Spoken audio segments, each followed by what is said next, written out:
Hajime!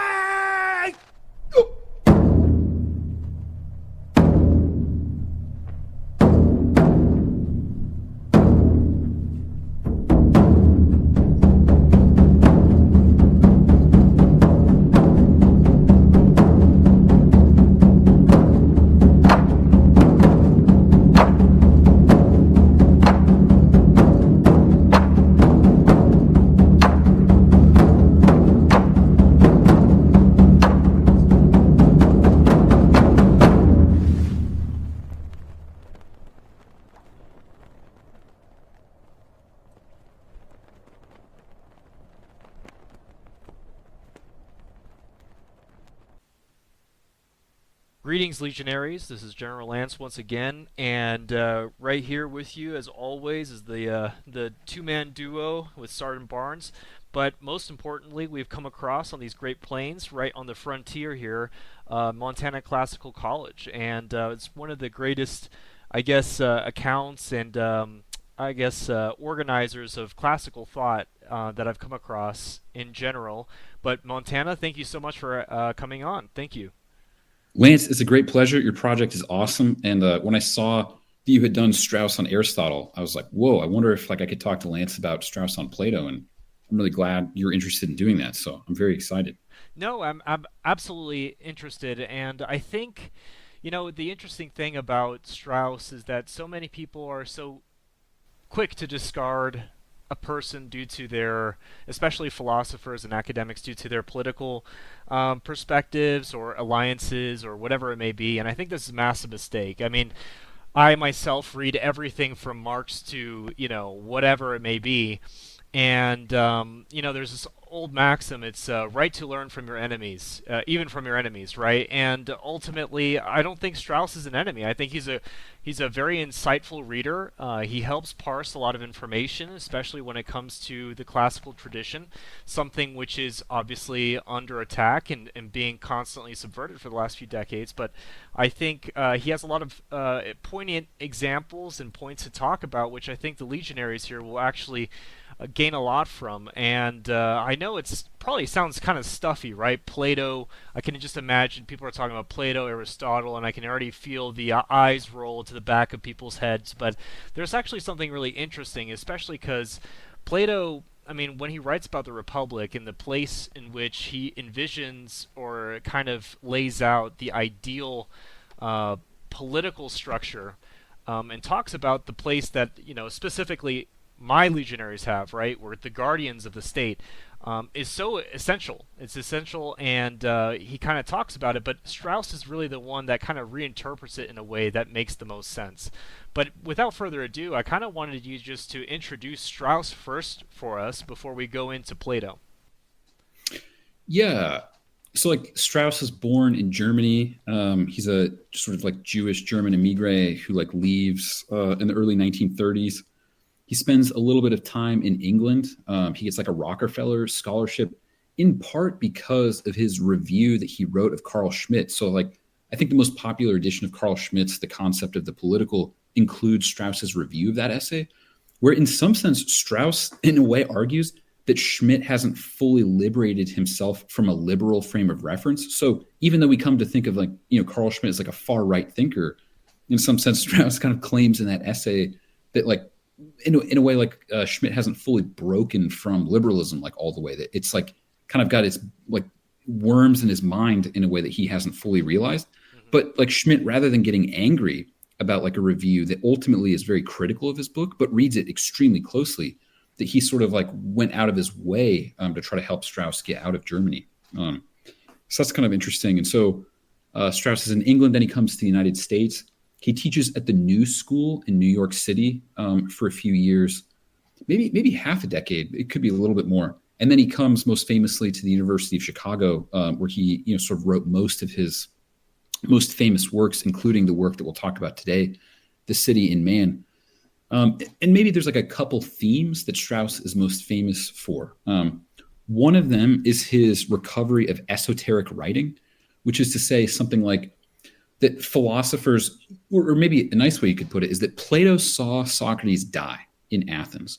And it could be the case that Plato, not wanting to die, might write his dialogues in such a way that he says one thing to the many, but another thing to the few.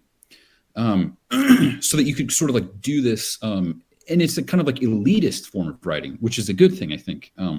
But Strauss kind of recovers this. And it's a hard thing to recover in our time because we think like, well, everybody can read. You should write so that everybody can understand it.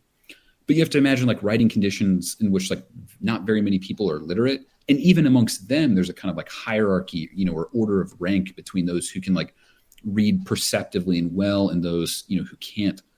So Strauss kind of recovers esoteric writing. That's a big theme.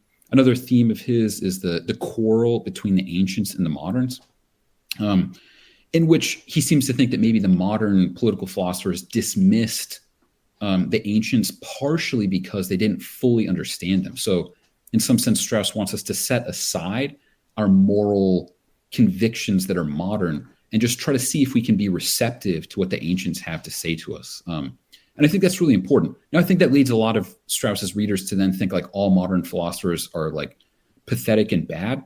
But I think he kind of exaggerates the badness of the moderns to get us to take the ancients seriously. And then I think if you come back to the moderns after understanding the ancients, you'll see that there is a bigger conversation. Absolutely. I mean, if you don't mind me interjecting here, Please, by all means. I think the most interesting thing that Strauss kind of reveals for most of us and for those of us who don't understand why it is that Plato has this esoteric, exoteric script is because of this background, right? The background of the Peloponnesian War. And for those of you who don't know about this, is the idea is that there was this big war that happened in the Hellenic world, the oikoumene, between roughly Sparta and Athens and all their allies, their respective allies, and it's an ever-changing coalition, roughly. But the most probably impactful and aligning thing that we can probably glean from is that there are also factions, and the way that Sparta appealed across the Hellenic world was roughly to the oligarch class, right? So basically they're aristocrats of each city-state. And then, of course, Athens appealed to the demos, to the many. And you can roughly make an analogous claim to communism versus what is claimed to be right-wing juntas or whatever it may be. But basically, communism appeals to the low, and right-wing philosophy appeals to the high or to the best. And what happened in the context of Socrates and Plato is that the Spartans succeeded in establishing I think it was a tyranny of the 100, or is it the 10? I forgot what it was exactly, but there was roughly the 30 tyrants, right? Yeah. Yeah, and so the idea was that they established this kind of proxy control. If you can imagine, it's almost like when, in modern days, when America takes over a country, it places its favored rulers in place and its favored form of government superimposed. So, we went to Iraq and we superimposed democracy onto Iraq. And we chose very specific patsies to run that country by proxy for us. That's similarly what happened to to Athens by Sparta, and under the guidance of Lysander. But here's the deal. So there's this guy called Critias, and he ended up taking it to the max, right? He effectively, actually, you know what? I want you to give the background to Critias, if you don't mind. Well, I'm afraid to say I don't have a lot to say about Critias. Plato has a dialogue called the Critias, which is sort of like incomplete. But as far as I understand Critias, he's sort of like ends up joining up with the 30, and it was very brutal. There's a conversation between Critias and Socrates in Xenophon's Memorabilia, where I don't know, like it's sort of like a daring moment where Socrates is kind of willing to not like speak very respectfully to Critias, which is kind of like interesting. But I think as you were sort of like leading up to, there's at least one radio host who has suggested that there's a way in which Critias, in some sense, kind of forms like he sets the stage for like what counts as evil based on like his evil actions when he got into power, such that there's a way in which he's a kind of like Hitlerian figure of the time Right. that makes it so that like a lot of people, like a lot of philosophers, kind of have to take a more moralizing stance. But it's just a very interesting thing that Socrates was consorting with a lot of tyrants or tyrannical figures in a way, like spending a lot of time with Alcibiades. Even like Meno, who's talked about in Xenophon's Anabasis, is like a very vicious man, but that Socrates is very interested in hanging out with politically ambitious youths, which is kind of interesting because we don't always think about the politically ambitious youths as like an archetype for a potential philosopher. But it seems like Socrates must have thought that there was like fertile soil within that kind of class of individuals.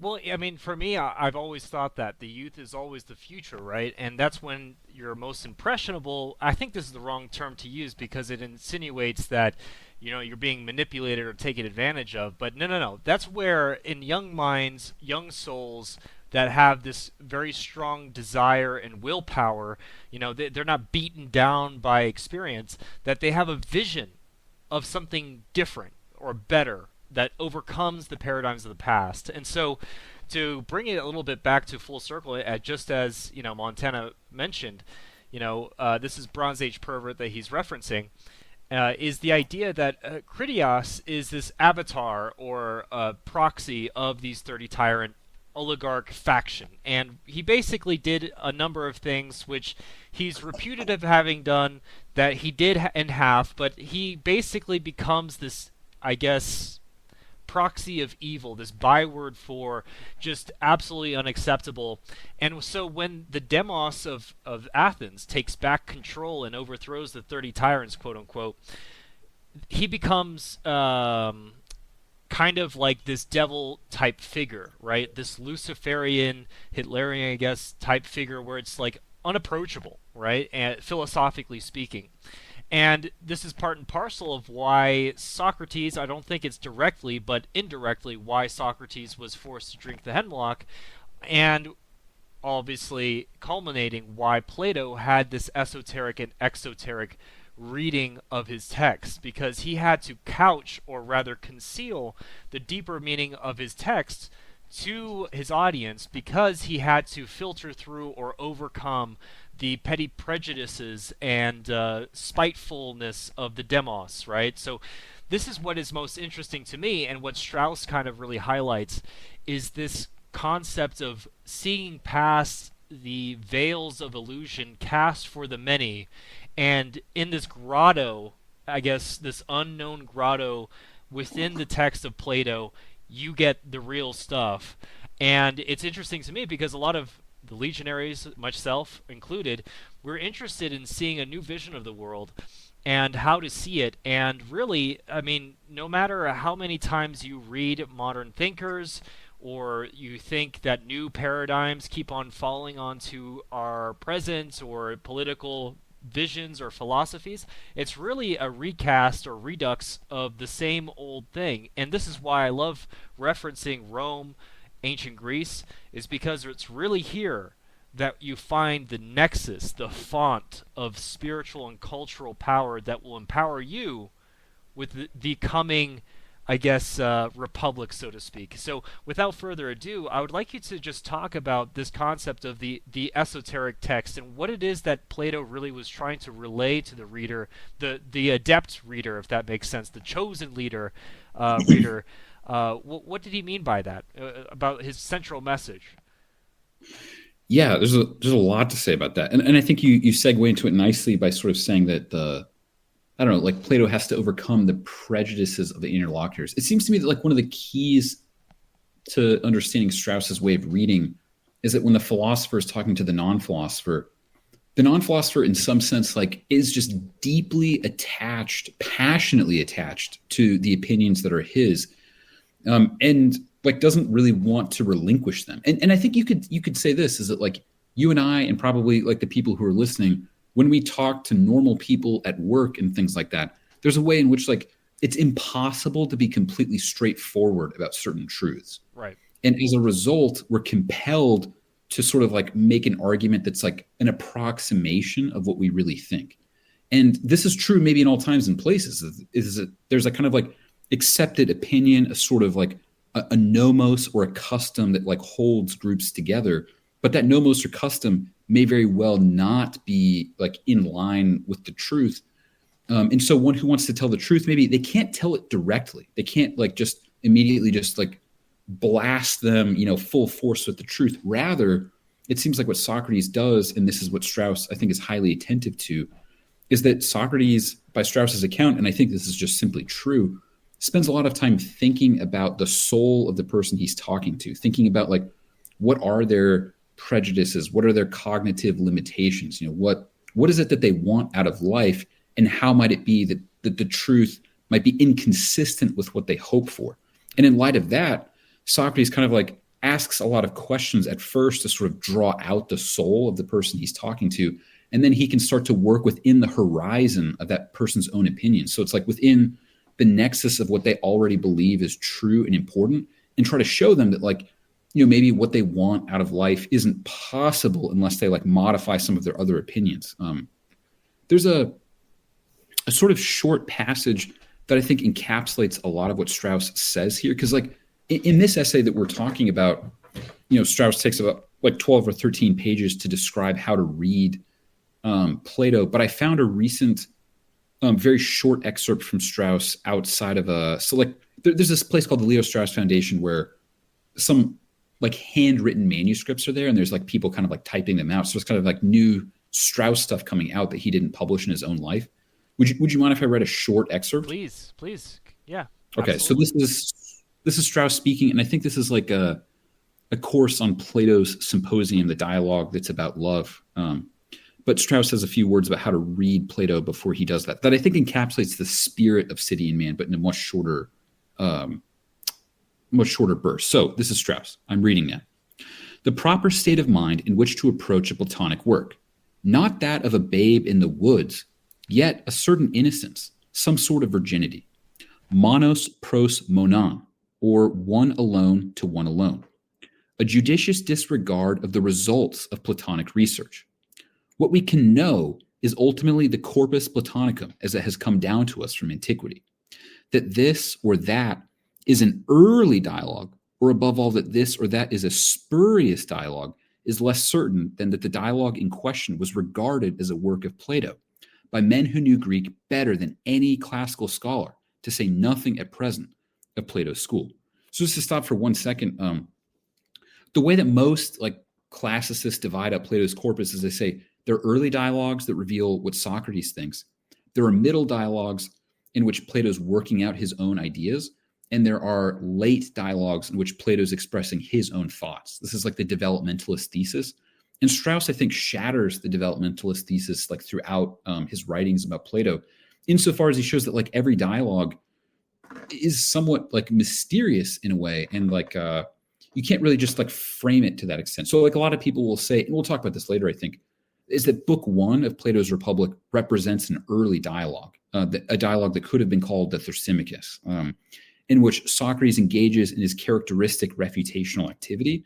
And then in the subsequent books 2 through 10, you see Socrates develop the idea, the Platonic theory of the forms or something like that. So it's supposed to be the Republic by this old paradigm that I think is incorrect, is that the book 1 represents Socratism or Socrates' thoughts, and books 2 through 10 represent Plato's like more mature presentation of his own thinking. So there's a lot to say there, but that's why Strauss is like saying like, don't just say this is early middle or late. And part of that is because once you have that paradigm, then Plato becomes less mysterious. Like, oh, this is what Socrates thinks. I kind of know what Socrates thinks. This is what Plato thinks. I kind of know what he thinks. And it like, I guess it removes the perplexity that we might have and like makes it easy to just have like a lens through which we can start to categorize the writings. I've been talking for a while. Do you have anything on this before? No, I'm just engrossed. I just like listening because obviously, when you hear from someone that's truly expert in this kind of knowledge, it's really Just it's just a treat because I think at the end of the day, for many of us, including myself, I'm just a humble soldier. So at the end of the day, when you read Plato, you kind of like feel like fuck, you need to read like with do speed just to get through it sometimes. And even if you get through it, you don't necessarily actually masticate it mentally in a way that makes sense. Unless, of Right. course, you're approaching the more exoteric or in-your-face affirmations that it makes. For instance, the Guardians, the general schema of the Republic, and so on. And so, just getting steeped into the idea of how to read and the evolution of Platonic thought, or rather Socratic thought, really kind of is interesting, especially because I myself am obviously a huge fan of Nietzsche. A lot of the critiques that he makes, you kind of start to understand Nietzsche by proxy through Strauss talking about Plato. And it's so funny because at the end of the day, it is true that a lot of Western philosophy is roughly a footnote to Plato. It all comes back here. So this is why we're tackling it. Anyway, please continue. Yeah. Yeah. Okay. Yeah. There's so much even to what you just like said. So maybe I'll read a little bit of this and we can circle back around to some of those things. I think maybe there's just two more paragraphs. So Strauss, I'm reading from Strauss now from this fragment on a kind of lecture on Plato's Symposium. 3 points to remember when studying any Platonic work. First, Plato did not write treatises step by step as well as correctly, but rather he wrote beautiful dialogues, beautiful fictions, beautiful lies. What is the general character of these beautiful lies? What is the beautiful lies? And number two, Plato wrote with logographic necessity. This is a fancy way of saying nothing superfluous. Everything in a Platonic dialogue is meaningful. There are no accidents. Whereas in a real conversation, there might be chance that occurs. In a Platonic dialogue, there is nothing left to chance. For example, that Socrates is snub-nosed, so that Aristotle can illustrate by Socrates' snub-nosedness that the ideas are in matter. Just to like pause for a second. In other words, that like a human being who's made out of flesh and blood is saying these things. It's important to say that Socrates has a snub nose because he has to deal with that, when he's like talking to other people. And so that has like an effect on the way that he's going to speak or how he has to present himself. So at any rate, even that detail, the fact that he has a snub nose is important. And the third point, I'm returning to Strauss, no dialogue is about the whole, which is to say the cosmos, like everything that is. Each dialogue deals with a part. The utmost a dialogue can teach is the truth about a part, a partial truth, a half-truth. Every dialogue abstracts from something. If the result of a given dialogue is paradoxical or shocking, we ought not to be shocked by it. The paradox will be corrected in other dialogues. Yes. You know, I think that's enough from there. Yeah, go ahead, please. yeah, the interesting thing, I mean, you talked about the snub nose, and the reason why that's so important for you, legionaries, is that you have to understand that in ancient Greece, I mean, think about it now, like, you don't really trust ugly people when they say things, right? It's just hard to really kind of take them at face value, so to speak, quote unquote, right? But we're kind of conditioned from birth to judge a book by its content rather than its cover. However, for the ancient Greeks and the Hellenes in general, to be ugly was a refutation in and of itself, and because their idea that there was no body-soul dualism in this sense. You are your body. When you went to Hades, you basically died.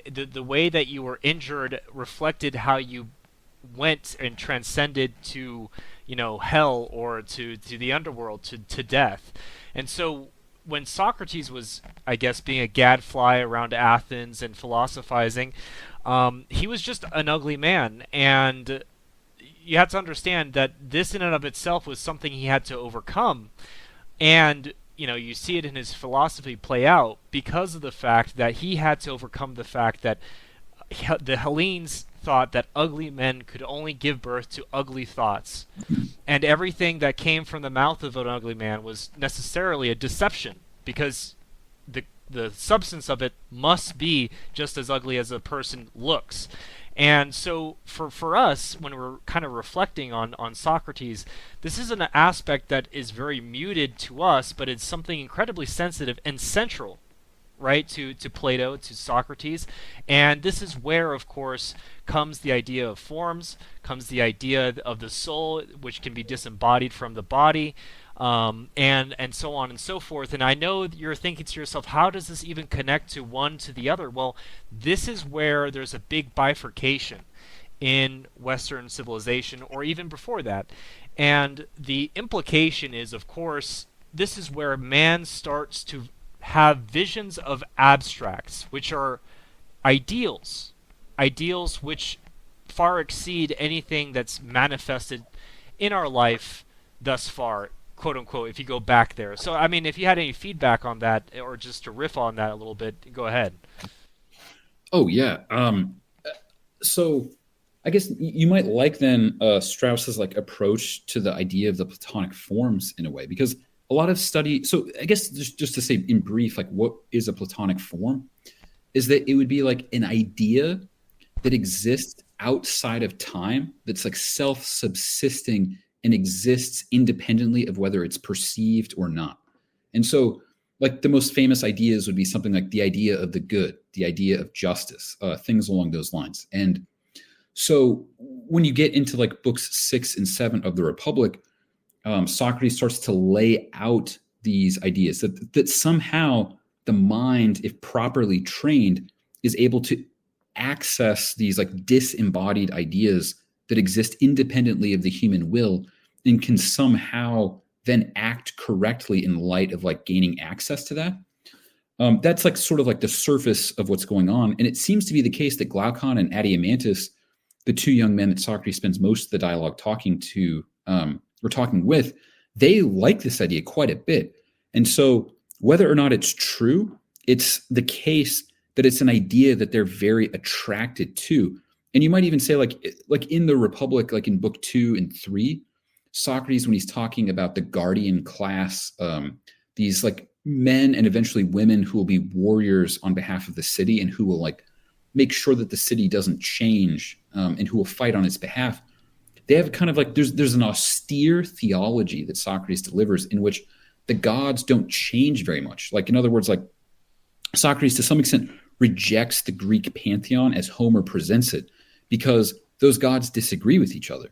And gods who disagree with each other, it means that one or both of them don't understand like what's true if the gods disagree. And so at any rate, it seems like Socrates he starts to mold the gods from the beginning of the Republic into something like Platonic forms who are non-provident, which is to say they don't affect the affairs of human beings. They're not going to intervene in the way that the Homeric gods intervene sometimes.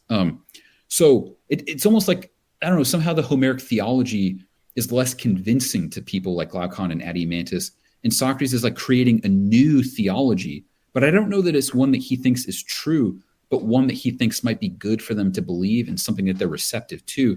In this, like when Lance, you had mentioned, Nietzsche's account of Socrates, or sorry, rather Plato, like, as you know, like in the preface to Beyond Good and Evil, it seems like to some extent Nietzsche sees Christianity in that section of Beyond Good and Evil as Platonism for the masses, that somehow this account of the forms, this emergence of mind-body or soul-body dualism, that sets the stage for Christianity. And so that has like sort of like structured the Western mind for like approximately 2,000 years.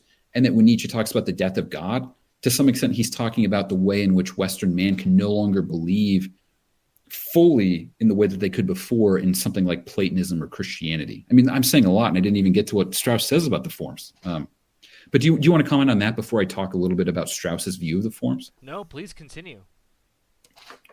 Okay, so Strauss, I think, says something pretty remarkable about the Platonic forms, because so many Plato scholars before Strauss in the Anglosphere, and even amongst the Germans, and I don't read German, but I have read a lot of the Plato scholarship that's been translated from German into English. So I have some sense of what some of them think. But at any rate, you could say this, that they care a lot about the theory of the forms. But here's what Strauss says about the forms. This is page 119 of The City and Man. This is like Strauss's kind of like introduction to the forms in a way. The doctrine of ideas, which is the same thing as the doctrine of forms, which Socrates expounds to his interlocutors, is very hard to understand. To begin with, it is utterly incredible, not to say that it appears to be fantastic. Hitherto, we have been given to understand that justice is fundamentally a certain character of the human soul or of the city. For example, something which is not self-subsisting. Now we are asked to believe that it is self-subsisting, being at home, as it were, in an entirely different place from human beings and everything else participating in justice. No one, this is a remarkable statement from Strauss, I think, no one has ever succeeded in giving a satisfactory or clear account of this doctrine of ideas. It is possible, however, to define rather precisely the central difficulty. Idea means primarily the looks or shape of a thing. It means then a kind or class of things which are united by the fact that they all possess the same looks, the same character or power, or the same nature. Therewith, it means the class character or the nature of the things belonging to the class in question. The idea of a thing is that which we seek when we try to find out the what, or the nature of a thing, or a class of things. So whenever you ask the question, what is, in some sense, in a way, you're looking for a Platonic form. The connection between idea and nature appears in the Republic from the facts that the idea of justice is called that which is just by nature. And the ideas, in contradistinction to the things which are not ideas, are said to be in nature.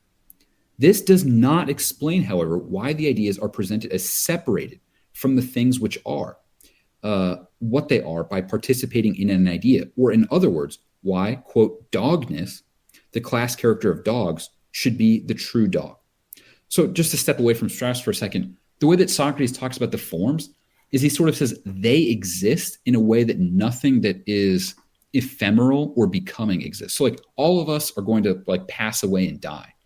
And whereas the ideas or the forms don't die, so they participate more in existence or what is than any of us do by Socrates' like surface level account. But it seems to me that part of what Strauss is doing is he's kind of saying like, look, this idea is crazy. This is crazy. Strauss doesn't prove that the forms are like impossible here, but he sort of says like, what should you take more seriously when you're initially approaching Plato, the forms, or should you take the political teaching more seriously? And Strauss, that's why I think he spends an infinite amount of time on book one compared to what he spends on the so-called metaphysical parts of the Republic. I think in part because Strauss thinks the metaphysical parts of the Republic are ultimately rhetorical, that it's a nice thing for Glaucon and Adeimantus to believe rather than it is like the way that things are in the strictest sense. So, it's interesting because it's just as you say, and on the previous page on 118, I'm going to read this for you legionaries too, but I think this is something that comes interesting to us, and maybe you can correct me because I'm working from more of a layman's understanding of Plato, and maybe you can, make me more erudite than I am right now. But, my idea is that, for me, Plato elucidates for us what an ideal or a form is, right? In approaching justice, justice exists as a true form. So in the idea of the dog, right? There is a true dog, quote unquote, in the world of forms. But in this world, we can only approximate, we can never achieve the ideal. However, this is not an interdiction or an indictment against the ideal itself. It just means that, of course, we are constantly approaching something that can never truly be accomplished, right? But this is not, like I said before, this is not something that undermines the use or utility or the good, so to speak, as a whole. And I'll read here from Strauss, and it talks about justice, the concept of justice. And he says, and I'm reading him now, justice itself is not possible in the sense that it is capable coming into being because it is always without being capable of undergoing any change whatever. Justice is a form or an idea of one of many ideas, quote unquote. Ideas are the only things which, strictly speaking, are, i.e., are without any admixture of non-being. They are beyond all becoming, and whatever is becoming is between being and non-being. So, I guess, without all the kind of weird wording and, just to break it down Barney style, the idea is that there's a concept called justice. Justice is a form. It is the ultimate form of a form because it never changes. It provides a way marker for what good looks like, what ideal looks like, and it is by proxy, or if you can extrapolate that out further, that our becoming is contingent on us being, right? So we want to arrive at being. So example, I want to arrive at justice. We are becoming towards that ideal. However, we'll never achieve that ideal, though this ideal exists, because we are a becoming, and in this world, we can only approximate those ideals. And so, what does that mean for you personally in your life? This means that ultimately, you have an ideal in your mind, what it is to be jacked, for instance. You'll have like Arnold Schwarzenegger in your head. Though your body, and obviously you don't have all the exogenous testosterone or maybe the genetics, but that is a kind of lodestar for you to approximate what you consider to be an ideal and to aggregate yourself and those around you and your actions and habits towards that being, because that is what is considered a Platonic being. Am I correct, or do you have any kind of critique about that that would be helpful for me? I mean, I think that's right.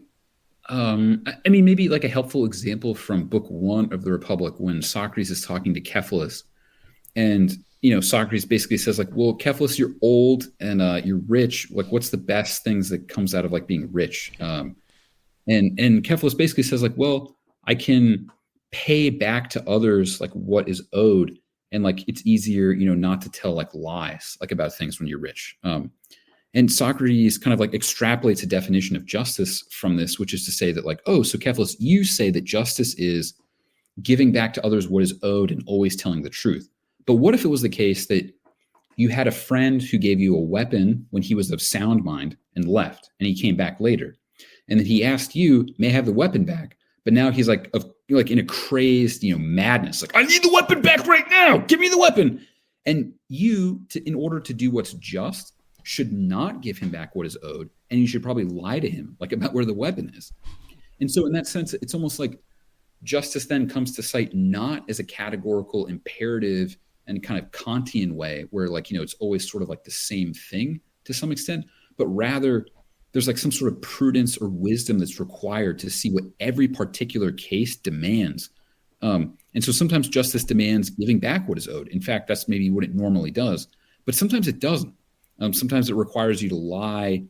And so in that way, then, I don't know, it's almost like to do what justice demands, you have to somehow acquire prudence or train your judgment so that you can kind of like weigh things in the present moment. Now, I think what you're talking about, it still makes sense. I mean, I wonder if there's like two things going on at once, that there is a way in which like you could even say like Plato in his presentation of Socrates is presenting an ideal of like a philosopher that's almost like an unrealistic to attain like his kind of like ability. Like you could put it this way. Plato wrote 35 dialogues. That's what has come down to us from antiquity. There's some scholars who say some of that is like spurious. All the spurious dialogues that I've looked seriously into, I found them to be, if they're not written by Plato, they're written by like a genius of like the same magnitude. So it doesn't really matter. But most of the time that people say that those dialogues are spurious because, I don't know, they just didn't like them or they just didn't match up with what they thought Plato was teaching us or something like that. So it's kind of like, I don't know, a lot of the arguments against the spurious dialogues I think are extremely weak. But what is kind of amazing is that Plato wrote 34 of those dialogues feature Socrates. Only Plato's Laws is without Socrates. So in this way, then, like Plato was obsessed with this guy. You know what I mean? Like imagine writing a 35 books, some long, some short, but all of them feature one character. That it's almost like you imagine Plato met somebody who just changed everything for him. Like imagine meeting a human being whose entire soul is animated and set in motion by the love of wisdom and more or less nothing else. It just must have been such like a moving example that he had to present this ideal. And I really say it's an ideal because like in dialogues like Plato's Symposium, there's like a period of time where Socrates gets invited to this drinking party. We're all like the most powerful, handsome, like, promising Athenians. Like they're all there, like located in one place. And Socrates takes his time getting there and like just like stands outside and contemplates for a while, or so it seems. Like he just doesn't go in. He's just like staring at the sky. And Alcibiades, in his drunken speech about Socrates, relates, times in which like Socrates would not wear shoes even when it was icy. That Socrates didn't change the way he dressed when it was warm or when it was cold. Almost like he had so much mastery over his body that the external conditions didn't matter. And in that way, and also that it's said in that dialogue that Socrates can drink as much as he wants without being affected. And so that seems to represent a kind of, self-possession that's not really attainable for real human beings, but it somehow presents the pole star towards which maybe some promising types might go. Because like you are, writing, or sorry, like, kind of speaking on behalf of legionaries, and you're trying to revive a kind of warrior ethos, but a thoughtful warrior ethos. It's not just like strong guys, but like strong guys who are thoughtful about how to use their strength and like where they're supposed to use their strength. And so like, I don't know, like my own sense is like, I bet you, Lance, are probably like a tougher guy than I am. You know what I mean? Like there's like a way in which like some people are going to be inclined more towards the warrior side of it, maybe some more towards the thoughtful side of it, but also trying to cultivate both like at the same time. So I think to say one more thing on behalf of Socrates is kind of ideal. Is that he has like, as far as like Plato reports, a kind of sterling military record, that he went out on campaign during the Peloponnesian War that you referenced earlier. And he saved both the general Laches on one hand, but also like Alcibiades like talks about like two different encounters. One time when Socrates saved him, and one time when Alcibiades went out of his way to kind of save Socrates. But what Alcibiades and Laches both report is that Socrates, when they were retreating from the enemy, from the Peloponnesians, that he had a kind of psychic self-possession that made it so that nobody wanted to kill him. Because if you're routing an army, you want to kill the people who have like kind of like lost their mind, the people who can't defend themselves anymore. And so if you had to pick out like a mindless runner versus somebody who's like still got their weapon out and is like looking side to side, which is how Socrates is described in those dialogues, you go after the other guys because, when you've routed the enemy and you've won, you don't want to die. You just want to inflict maximum losses on the enemy. And so Socrates, because he wasn't scared of dying in a way, was able to like comport himself. So anyway, so all this is to say, you presented the Platonic forms as like a kind of ideal to which you aspire to which you can never actually meet. And it seems like part of what Plato did with his corpus is he presented Socrates as a kind of ideal human being whom, at least I certainly can never hope to meet, even though I try my best every day in every way to try to approximate it to the best that I can, even though I fall disgustingly short, I'm afraid. Well, I think that's all of us. I think internally, especially in whatever pursuit one commits to, we always fall short of the ideal. I mean, that is part and parcel of being a human, of becoming, of being in this world of shadows, so to speak. This inner, this interplay, right? This dialectic, quote unquote. I hate using that word, but the interesting thing that I think would be referential or something that most people can understand is that the Greeks, they saw the ideal of themselves being complete command, right? So it's no coincidence that the era of Agathocles, or the tyrants of Athens and so on and so forth, they're called tyrants because of their will to complete domination politically, right? But this is almost an exoskeleton or an effusion or an outside growth of something that was deep within the Greek psyche, which is the complete command of oneself, around oneself, of the cosmos. And so when, obviously Montana's talking about Socrates and having the wherewithal and the constitution of oneself in Socrates, where even in the midst of the turmoil and tribulation of a rout, that he still has that self-command. Or he drinks and he still has that self-command, and so on and so forth. And this is something that's probably central to the military ethic, is that self-control, that self-discipline, that utter control of circumstances so much as they are within your power to effect. And the interesting thing is that for the Hellenes, it was the ideal to be akin to a god, which is to be completely within control of everything that happens, oneself, of those subjects around you, of nature itself, of course, which is why I forgot his name. Archimedes had so many, I guess, epithets, and is one of the reasons why people really admire him is because of his mastery of nature, because it all kind of resonated with this Hellenic ideal of the tyrant of nature, right? To become tyrant or a god within your own control. And so when it comes to us, the military man and the vocation and the ethos that surrounds it, our ideal is to control, right? And even when it comes to the enemy, we want to become powerful, so powerful that our every attack is indelible. It's everyone succumbs to us because of the idea that we just have this complete and utter, I guess, control of a circumstance and of an opponent, and so on and so forth. And so, bringing this full circle, I think we talked about this context where the idea is something not achievable, but it's something we use to approach, right? To approach strength. And I think maybe I might be putting words or messages in the mouth of Plato and Socrates, but for me, the best way to think about it is like if you ever go to a racetrack where they race dogs and they have a rabbit, no dog is ever going to catch the rabbit. But the rabbit is used, right, to catalyze action, to catalyze becoming, to catalyze the fastest pursuit of the dog, so that way in the race, they're going quick, right?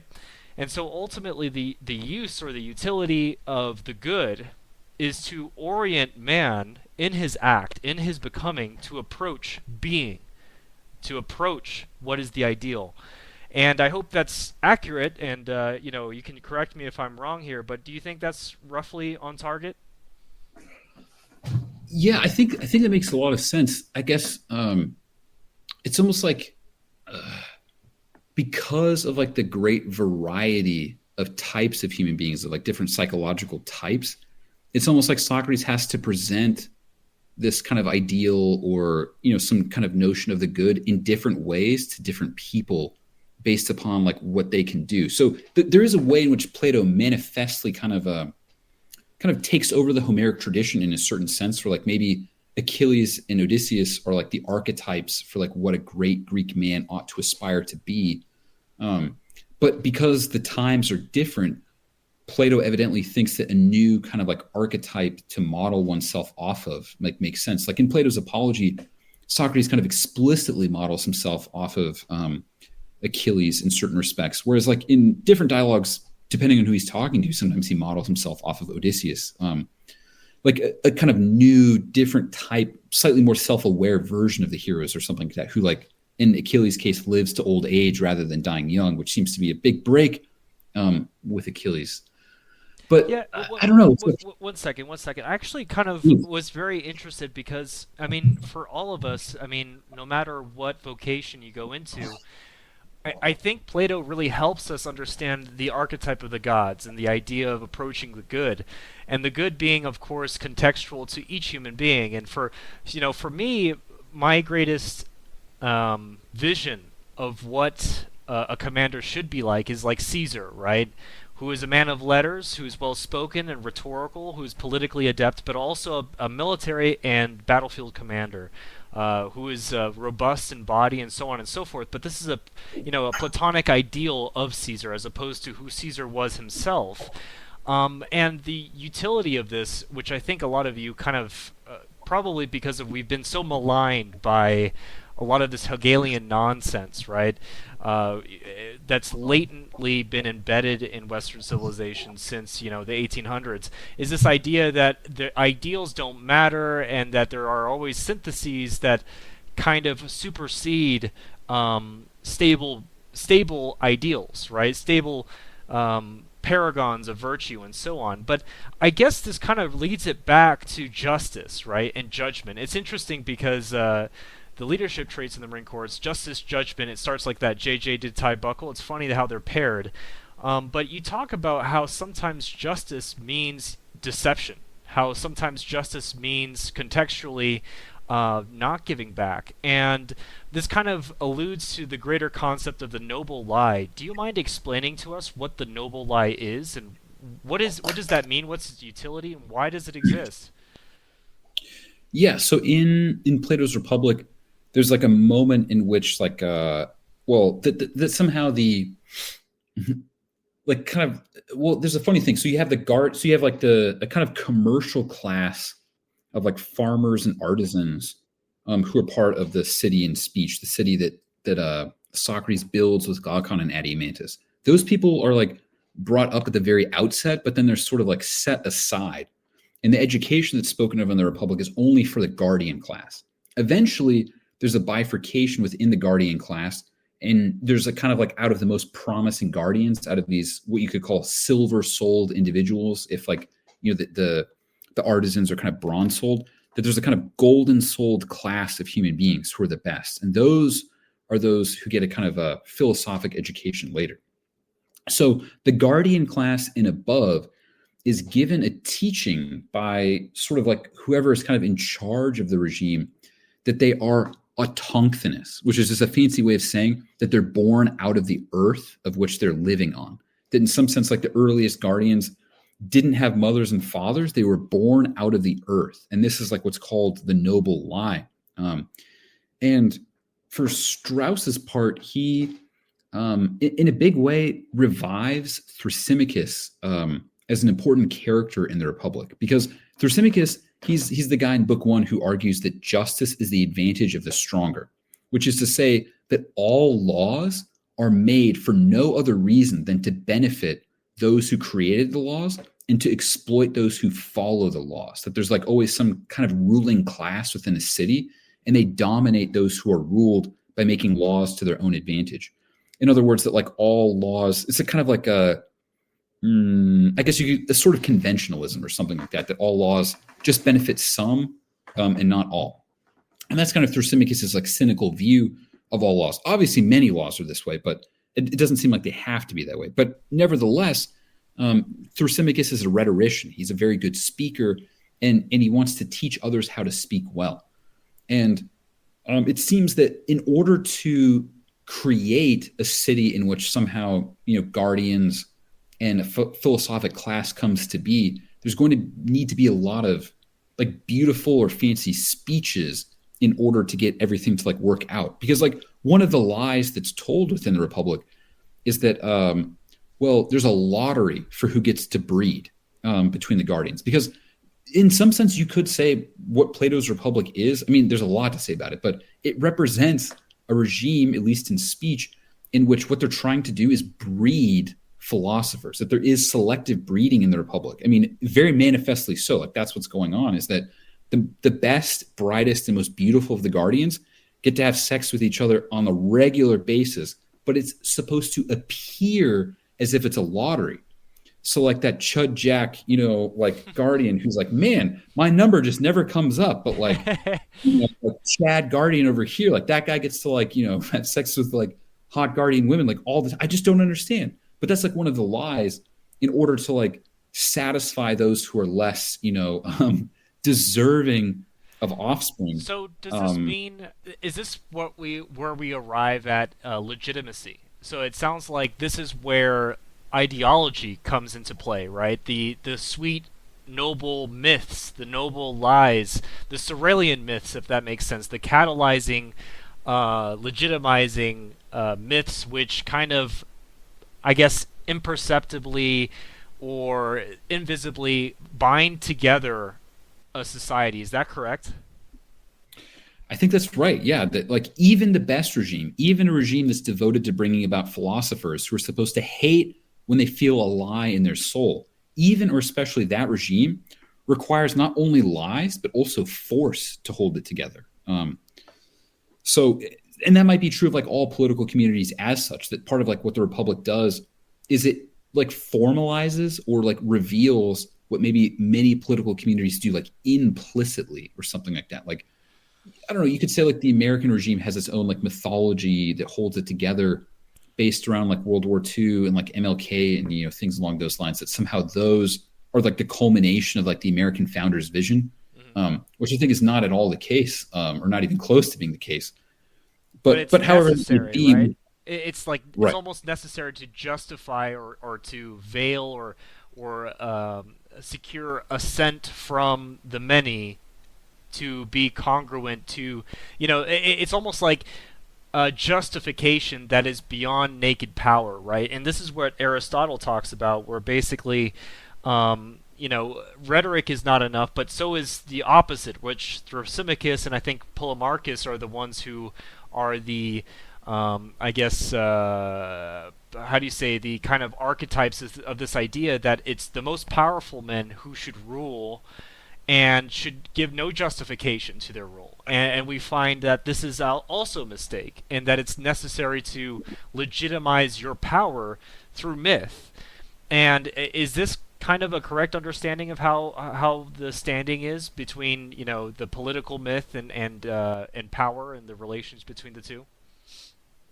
Yeah, I think that's right, and I think that's like why there are many Platonic dialogues that end in myths, and you could say like the Republic ends in a myth, the myth of in which souls are either punished or like have a pleasant afterlife in accordance with how just they are at the end. And it's kind of funny that like at the beginning of the Republic, Glaucon asks Socrates, or like rather at the beginning of book 2, he says, Socrates, please tell me, please provide a defense of justice that shows that it's like good in and of itself and not for the rewards that it reaps, such that even if you were like crucified, found to be completely unjust, accused of crimes that you didn't commit, and like, tortured, whipped, scourged, even then justice would somehow be a self-sufficient good that would be choice-worthy always, no matter what you have to suffer, it's always good. And that's what he wants. And even in book 2, Socrates kind of says, I don't know if I can do that kind of defensive justice, Glaucon. That might be asking too much of it. And then in book 10, when he does the myth of the myth of provides rewards for those who are just. In other words, like Socrates kind of like eventually gets Glaucon to kind of forget about that early request, presumably because like I don't think he would offer this myth if he didn't think that Glaucon would be receptive to it or would live better in light of it. So it seems like there's like a few dialogues, like the Phaedo is one of them, and there's others just that where Socrates kind of like offers a myth to the interlocutors at the end after he's like sized up their souls and kind of figures out like what's best for them to hear now so that they can live well, even if what I'm saying is not completely true. So I think there's many confirmations of what you just like said across the Platonic corpus. The interesting. This is why it's so interesting to me because part of my project is not simply educating about the military art and science, but also governance, right, and political legitimacy. And what does that mean? Because part and parcel of war is, of course, politics, right? We don't just simply go to war to have at each other just to have no political outcome. Now, a recurring challenge, which I think the West and specifically America has had to face, is political legitimation or delegitimation of opposing or adversarial ideologies. And what is ideology? What does that mean? And I think the interesting thing about Plato and what it reveals to us, those who read and those who try to understand what it means, and, Nietzsche had this idea that every single people is constituted by its principle, right? And the principle being a goal, and the goal obviously being a multi-generational, shared collective idealization of what is the good, right? And so, in the 1001 Goals, Nietzsche famously says that the Persians are defined by shooting straight and telling the truth, and the Greeks to excel all others, and the Jews to honor mother and father, and so on and so forth. But I think the interesting thing is that Plato reveals to us, of course, the utility of ideology, but also its vulnerability, right? So the idea that it is very easily, poked holes in, right? And so you're able to show people that it is false. But also it shows I guess the strength of it is that, how do I say this? Is that basically you can create a vision or a dream of the future by which you constitute your republic, your city, right, and everyone within it. and how they fit into it, and then basically have people create and act in an orchestra that is self actionable, or rather that every individual that takes part in that collective dream ultimately brings it about by their own volition. And this is so important for so many because I think, especially in my experience, some people think that it all comes down to just brute, simple, naked force, right? Which is also false. And then, of course, the opposite, which it all comes down to culture, which is the Gramscian argument. But as Aristotle in the previous dialogue in Strauss kind of explains how that is not sufficient for political control, right? You have to have both. You have to use the legitimating principle to catalyze power, and vice versa. So it's kind of like a helix relationship. Would you agree with that? Do you have any feedback or thoughts about ideology, and what does this mean if you extrapolate from the Platonic text what it means for us nowadays? Yeah, it's interesting. So so you'd pointed out that like in some sense, like all ideologies have some kind of holes in them. And yeah, well, I don't know. This is like a question that I have just on my own. Is like, is what Nietzsche is talking about? Is this the same as ideology? Because I thought you'd put it pretty well. I think you said something like that, like as Nietzsche describes it in Thus Spoke Zarathustra and the 1001 Goals, as you had said, peoples are constituted by a goal that's multi-generational. And I don't know, it's like, is the goal simply ideological? Because it seems like, and maybe there's like multiple ways in which the word ideological gets used. Like, Right. because sometimes it's something like your public facing justification for like a selfish end. So like when we talk about, Republicans and Democrats in the United States using ideology, it's always like, oh, well, here's my like noble sounding way of like this ultimately like selfish thing. I mean, I guess the way I'm using the term is in a higher sense, not in just a kind of Machiavellian sense. I mean it in a high sense. So, for instance, what a true believer would perceive to be an ideology, right? So, basically, the essence of reality itself being made manifest by one's own actions, right? It's like what a Christian would truly believe the nature of the world to be, that this world is simply a form of purgatory, or a trial, and that the next world is what we're trying to effectively seek entrance into, right? The kingdom of heaven, and so on and so forth.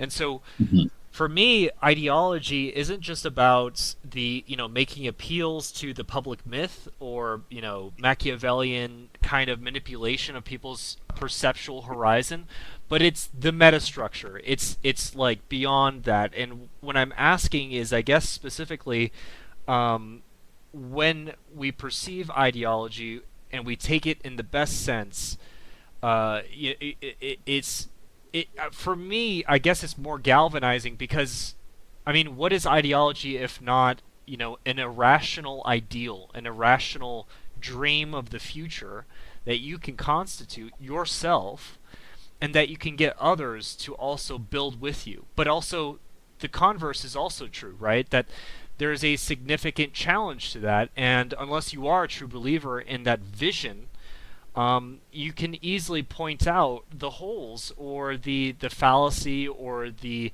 dispel the dream, if that makes sense. So, take it back to reality here now in our modern, American context. We can just poke holes in the 1965 American myth by showing, for instance, that MLK gang raped a woman, or basically we can talk about communist perfidy, and so we can basically start poking holes in their dream and showing the dirty reality, which is part and parcel of course, what Nietzsche talks about later in Critical History, which is basically destroying ideas of the past, or perceptions of the past, to make room for new perceptions and new ideals to be made manifest in the world. Does that make sense?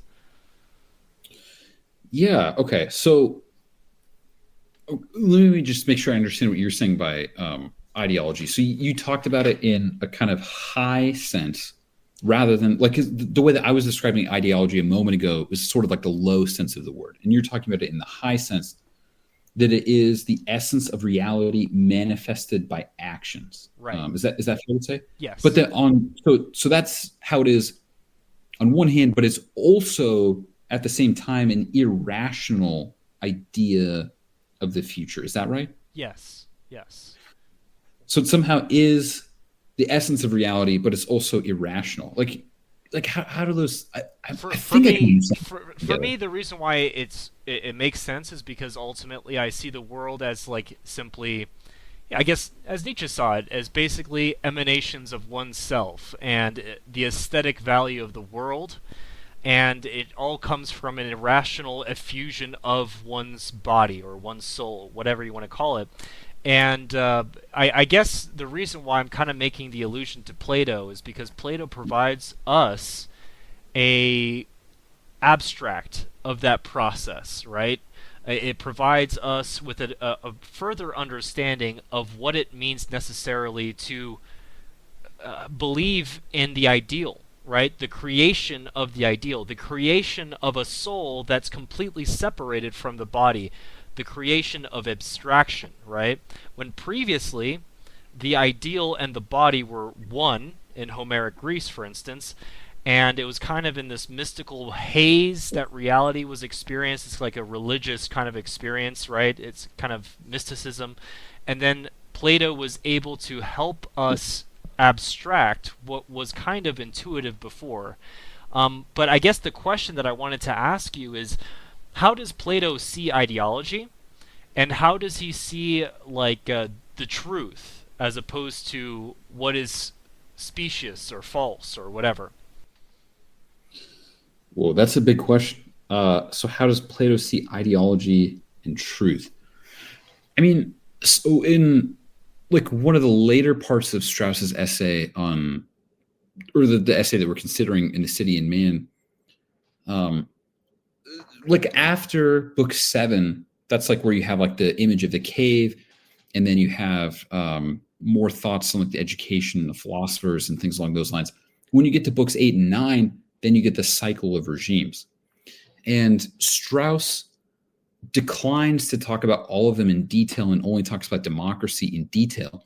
But I think there he says that he wants to like just like he wants to set aside the word ideology. Now, it could very well be the case that he wants to set that word aside because he's thinking of like the Marxist meaning of it, which I think tends to be the low meaning of the word, as opposed to like what you have in mind. But he seems to say that Plato does not at least use the modern term ideology to describe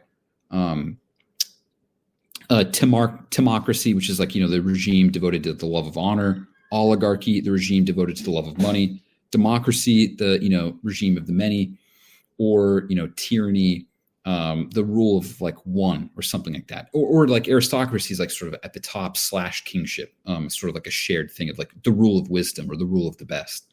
And Strauss like wants to set aside the word ideology, I think in part because he thinks it has like modern baggage, and part of I think what he wants to do when he turns to the classics is to sort of unburden them from any modern points of view. So in some sense, like it seems like Strauss would say like, well, Plato doesn't use the word ideology. Therefore, when we describe Plato's thought, we're best off avoiding it because we might accidentally see his thought through a lens as opposed to letting his like thought reveal itself like as what it is.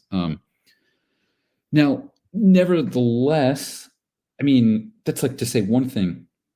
I mean, how he understands truth and falsity, I mean, that's like, this is such a huge question. I mean, I could start by saying that in Plato's Parmenides, it's a dialogue where a young Socrates talks to a very mature pre-Socratic philosopher.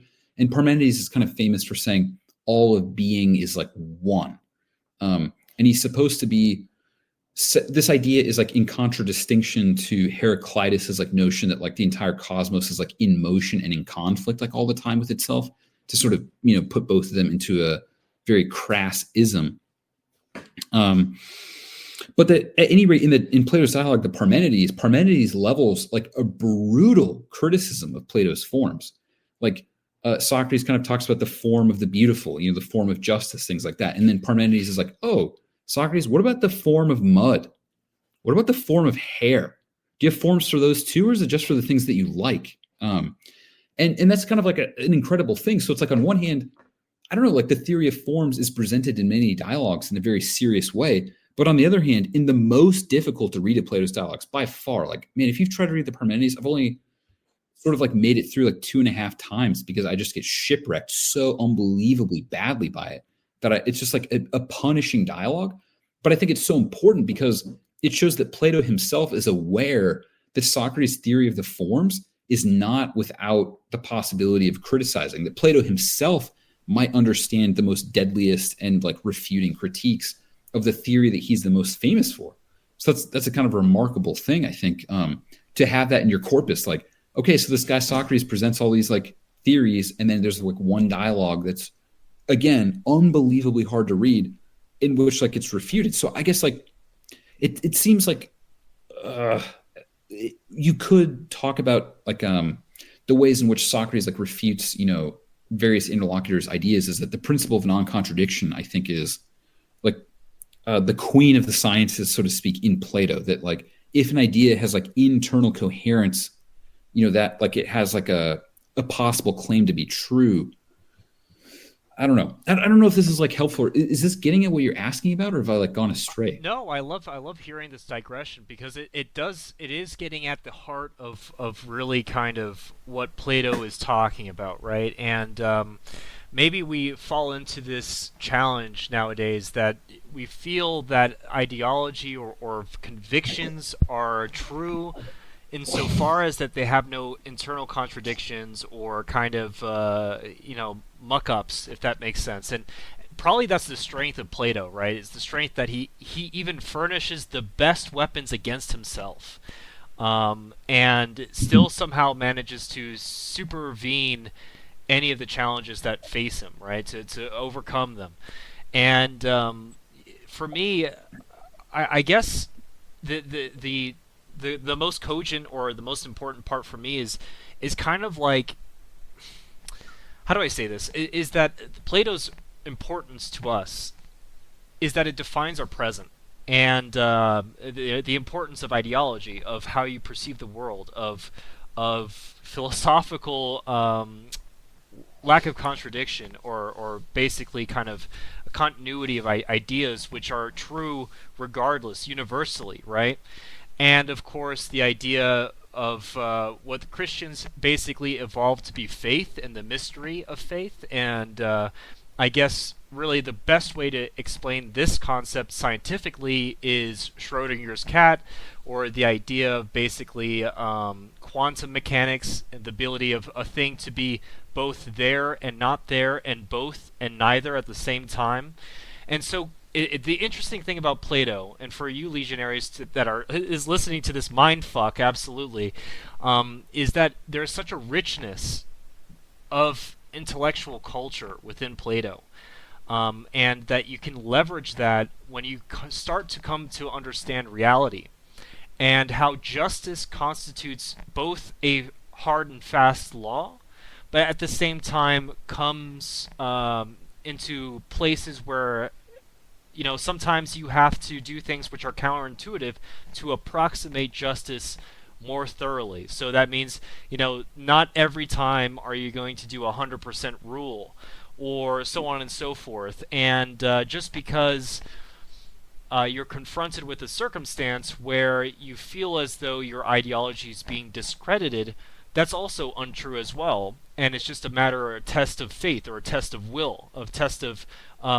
necessarily effusing that idea. And I think Plato shows us something really so important, not necessarily explicitly but implicitly through his writing, that simply anything that can be willed can be made manifest, regardless of how many of detractors may come in your way. So Parmenides is a great example, but even Parmenides he overcomes. I mean, am I correct with that? Oh, I don't know.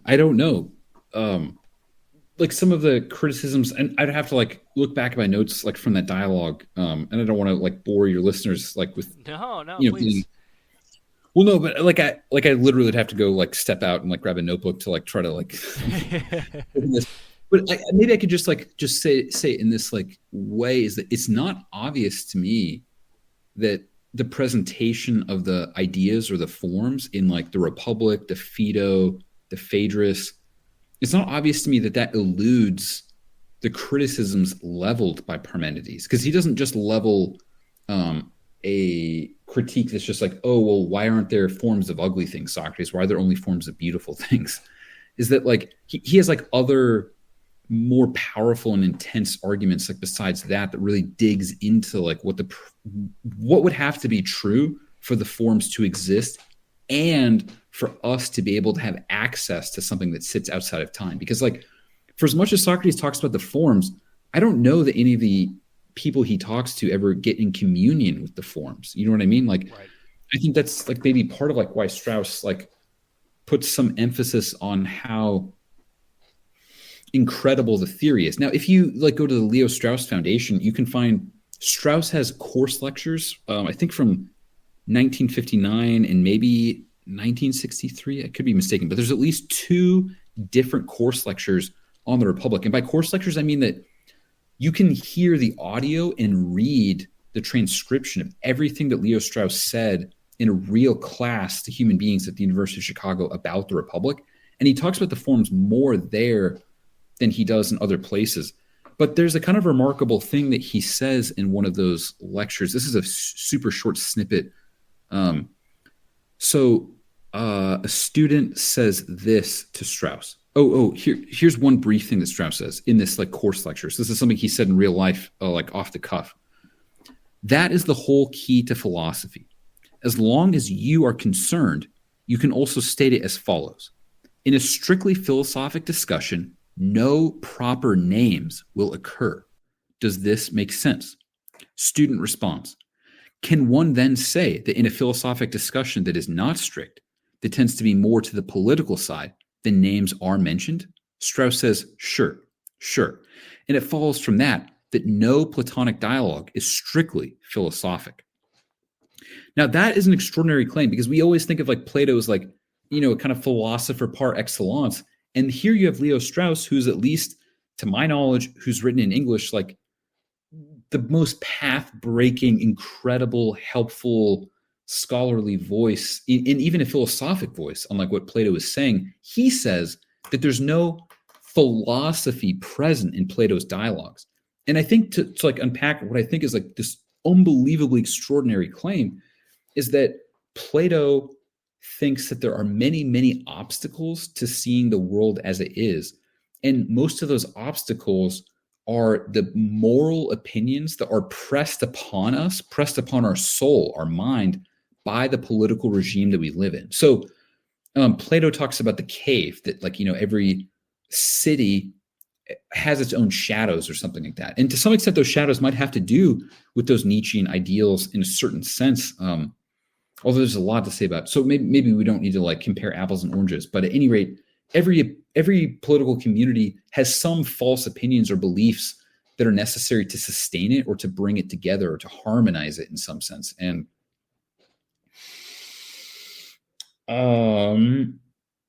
if it's the case that there is not philosophy talked about in the dialogues, it might be the case that actually what Socrates is doing most of the time is trying to liberate his interlocutors from false moral opinions that might shape their like understanding of like the world as it is, opinions given to them by their parents, by their city. And that isn't to say that like all like that all cities are equally false. You know what I mean? Like there are many political communities that are much, much vastly superior to others. Like I think that Greece, like Athens and Rome, are going to be better than like probably the vast majority of like other civilizations as far as like their moral opinions are concerned and the way that they conducted themselves. Like they're better. But even though they're better, they're not simply wise. They're still governed by law and custom will fall short in some way compared to wisdom if it's allowed to rule. So maybe I should like pull back a second and see if like I'm making any sense at all. Yeah, Um, I think this is we've arrived at a really important place, and I think this is what a lot of the audience, especially you legionaries, can understand is that the utility for me of Plato and the Socratic tradition is this most important kernel of truth. It's almost a razor, really. It's being able to sleuth through experienced reality and structure it or identify it beyond the deceptions that are utilized or the illusions. And so you're able to cut away all the BS and see reality, or at least as close as it possibly can be understood, in a useful way. I mean, would you say that? yeah, no, I think that's exactly right. That's like if you have the capacity to do this kind of thing, like you should be doing it all the time. And I think like people who are like willing to like break away from like the mainstream who would be listening to you, who are willing to say like, yeah, there's this like anonymous guy who's like talking about like a military ethos and like reviving of like Nietzschean Greek culture or something like that. Like that's the kind of person who's like saying like, I want to become open once again to that which might be permanently true rather than just be conditioned by like the opinion of the moment or something like that. Like if you're interested in Nietzsche and the Greeks, you're not just interested in the current thing. You're not just interested in like ephemeral politics that are fading away, but you're interested in the thinkers and actors who've lived the most exemplary lives and thought the highest thoughts that can be thought. And you're trying to like make those thoughts your own. And if you're great enough, even daring to try to go beyond those, if it's possible for you to do that kind of thing. Hell yeah. And that's exactly why we're here. And Montana, thank you so much for being on. And, we're getting a little bit into the hour and a half here of this transmission, and I don't want to lose the focus of our friends. But before we go, I mean, first of all, I want to have you back if it's at all possible. And Plato's corpus It's of work is extremely possible. yes, Extremely possible. Love to. perfect. Plato's corpus of work and Aristotle, there's just so much there to be able to talk about and kind of, it's almost like a whetstone. It's so perfect to think about these things because it really sharpens our minds and trains us to think not simply philosophically, but as men, as leaders, and so on and so forth. So before we go, I wanted to ask, before we sign off, what would you tell legionaries? Why is it that they need to study Plato, and why is it they should study Plato through Strauss's eyes? Well, I'll start with like through Strauss's eyes. Is that it seems to me that when you study Plato through other people's eyes, or sometimes just hear him talked about, Socrates comes to sight as like a wheezing moralist or just a tiresome old scold. But as far as I can tell, when you really read Plato, you will read some of the most radical thoughts that you can possibly read. That he really is opening up like a pathway to new possibilities. That Socrates, like something that's very impressive about him is that like, contemporary thinkers will build like a genealogy of like, oh, you're a woke person. You must agree with Hegel and Marx. And didn't you know that Hegel and Marx are wrong about things? And so it's safe to critique these old, like, German guys or whatever. But it's harder to critique, a black person who's like talking about like, taking things from whites or something like that. Like that's a difficult conversation to have. It's not hard to say that Marx is wrong. He's been refuted 1,000 times, but that doesn't matter. There's no progressive alive today who cares if Marx is wrong. They don't care. But Socrates, I think one of the most impressive things about him is that he talks to the most impressive of his contemporaries, because Socrates, even though there's like, sort of a thing of like, oh, he talks to people in the marketplace. No, he doesn't. He doesn't talk to randos in the marketplace. He talks to the most promising men of his time, both old and young. And he stands up to them and tells them that they're wrong about their most cherished opinions and deals with the fallout of what happens. Like, how many times have you, legionaries, like how many times have you talked to somebody about their most cherished opinion, the thing that they think is most true, the thing that gives the most meaning to their life, and told them they were dead wrong? How many times have you done that? I'll admit I've done it very, very few times, only a few.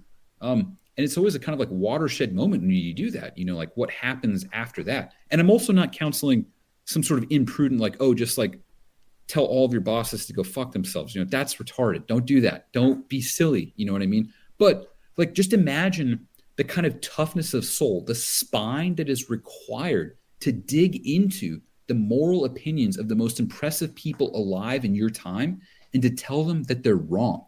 And then to have the charisma to take over the conversation, take the lead, and start to guide everybody where you think that they ought to head. That's a better direction to go.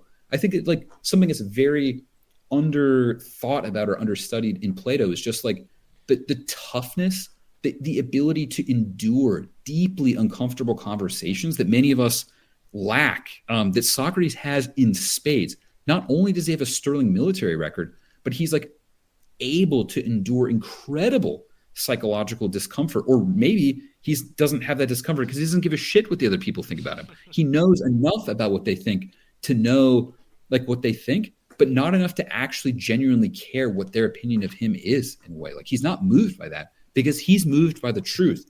And the extent to which you feel uncomfortable in a conversation is the extent to which you are not moved by the truth, but of the other person's opinion about you. And Socrates inspires us not to care about what others think of us, what their opinion is, but rather to care about the truth and nothing besides. This is why you must study Plato. Well, I'm going to leave it there because I think that's probably the strongest call to action I've heard thus far, and I really do hope that we humble soldiers have entertained you and held you in a thrilling conversation thus far, because I suppose that's what philosophy is, right? Interesting conversation that catalyzes action, and so I do hope you come back. And Yes. hopefully in the future, what we could do is sleuth through book by book and just talk about concepts such as justice, the concepts such as judgment, or simply the truth, or the good, and ideals, and what does that mean for us, and how do we act in a world which obviously these things exist, and how to approximate them. And I hope that you come back and you give us some of this erudite instruction, which you have so selflessly, made present for us. So thank you so much. I really do appreciate you coming on. Thank you so much, Montana. Lance, it's been a great pleasure. It's always like fun to talk to you. You're a beautiful and good man, and I appreciate what you're doing. Well, thank you, you too. Likewise. And for those of you who want to follow him, I'll be making sure to have his information linked under the description below. In the future, we'll be having him back, and just make sure you comment what you'd like to hear or talk about in the future, so that way we can discuss and maybe have dialogues of our own. Maybe, just maybe, we'll record our own Platonic dialogues and have it part of the corpus. What do you think? Yes, this is beautiful and good. Yes. Okay, well, without further ado, thank you so much for joining us. This is the War Room. This is Sergeant Barnes and General Lance signing off. Oh!